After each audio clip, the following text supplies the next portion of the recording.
வணக்கம் நண்பர்களே. இன்று நாம் தரிசிக்கப் போகும் திருத்தலம் விழுப்புரம் மாவட்டத்தில் திண்டிவனம் அருகே அமைந்துள்ள அருள்மிகு ஸ்ரீ திருவக்கரை ஸ்ரீ வக்ரகாளி அம்மன் திருக்கோயில். 1000 ஆண்டுகளுக்கு மேலாக பழமை கொண்ட இந்த திருத்தலம் தமிழகத்தில் மிகவும் சக்தி வாய்ந்த அம்மன் கோவில்களில் ஒன்றாக போற்றப்படுகிறது. இந்த தலத்தின் பெயரே ஒரு வரலாற்றை கூறுகிறது. வக்ராசுரன் என்ற அரக்கன் சிவபெருமானை நோக்கி கடுமையாக தவம் செய்து பல வரங்களை பெற்றான். அந்த வரத்தின் பலத்தால் தேவர்கள், முனிவர்கள் மற்றும் மக்களை துன்புறுத்த தொடங்கினான். தேவர்களின் வேண்டுகோளை ஏற்று மகாவிஷ்ணு போரிட்டு சக்கரயுதத்தால் வக்ராசுரனை வதம் செய்தார். ஆனால் வக்ராசுரனின் சகோதரியான துன்முகி அதைவிட ரொம்ப கொடூரமாக வந்திருக்கிறார். கர்ப்பிணியாக இருந்த அவள் உலக மக்களை துன்புறுத்தினாள். அவளை அழிக்க அன்னை பார்வதி உக்கிரமான காளி வடிவம் எடுத்தார். துன்முகியை வதம் செய்வதற்கு முன் அவளுடைய கருவை தர்மத்தை காக்கும் விதமாக எடுத்து தனது வலது காதில் குண்டலமாக அணிந்து என்று தலபுராணம் கூறுகிறது. அதன் பிறகு துன்முகியை வதம் செய்து உலக மக்களை காத்தார். இதன் காரணமாக அன்னை வக்ரகாளியம்மன் என்ற திருநாமம் பெற்றார். ரொம்ப அருமையான ஒரு வரலாறுகள் இன்னும் நிறைய இருக்கான். அன்னையின் திருமேனி மிகவும் வித்தியாசமாக 8 கரமும் உக்கிரமான திருக்கோலத்தில் பக்தர்களுக்கு அருள் பாலிக்கிறார்.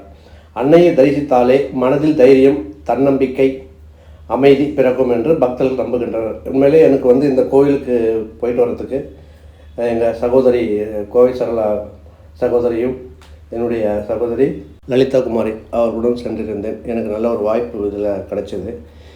இந்த கோயிலில் இன்னொரு சிறப்பு என்ன அப்படின்னாக்கா, தேவார பாடல் பெற்ற அருள்மிகு சந்திர மௌலீஸ்வரர் சிவன் கோவில் அமைந்திருப்பதாகும். இவங்க சோழர் காலத்தில் இந்த கட்டளைகளை வெளிப்படுத்தும் விதமாக இந்த ஆலயம் மிகவும் பழமையானது. அன்னையின் உக்கிரத்தை தணிக்க ஆதிசங்கரர் ஸ்ரீசக்கரத்தை பிரதிஷ்டை செய்தார் என்ற ஐதீகமும் உள்ளது. இங்கே விசேஷம் என்னன்னாக்கா, அமாவாசை, பௌர்ணமி, ஆடி மாதம் வெள்ளிக்கிழமை மற்றும் நவராத்திரி நாட்களில் லட்சார்ச்சனை வழிபடுவது நல்லது. ராகு கேது தோஷ நிவர்த்தி, திருமண தடை நீக்கம், குழந்தை பெறு, தொழில் வளர்ச்சி, குடும்ப நிம்மதி ஆகியவற்றுக்கான பக்தர்கள் சிறப்பு பூஜைகள் செய்து வருகின்றனர். சென்னையிலேருந்து சுமார் கிட்டத்தட்ட 125 கிலோமீட்டர். இது எங்கே போகணும்னாக்கா, சென்னை டு திண்டிவனத்துக்கு அடுத்தது கூட்டேரிப்பட்டுன்னு இருக்கும். அங்கே லெஃப்ட்டில் திரும்பணுனாக்கா மயிலம் போகிற ரோடு. அதுலேருந்து கொஞ்சம் தூரம் ஒரு 5-6 கிலோமீட்டர் உள்ளே போகணுனாக்கா அங்கே ரைட் சைடில் உள்ளார போகும்.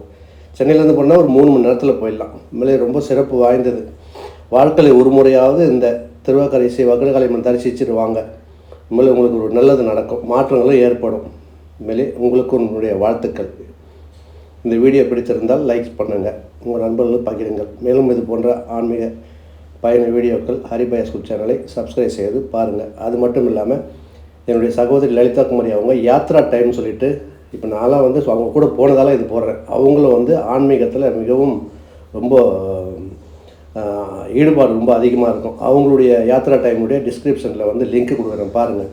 சேவைகள்னால் அப்படி ஒரு சேவைகள் ரொம்ப ரொம்ப அந்த இதில் நமக்கு ஆன்மீகம், அதாவது கடவுளை பற்றி எந்தெந்த கோவில், ஹிமாலயாவிலேருந்து சின்ன கோயில் வரைக்கும் அவங்க போட்டிருப்பாங்க அந்த வீடியோக்கள். அதையும் போய் பாருங்கள். மிக்க நன்றி, வணக்கம்.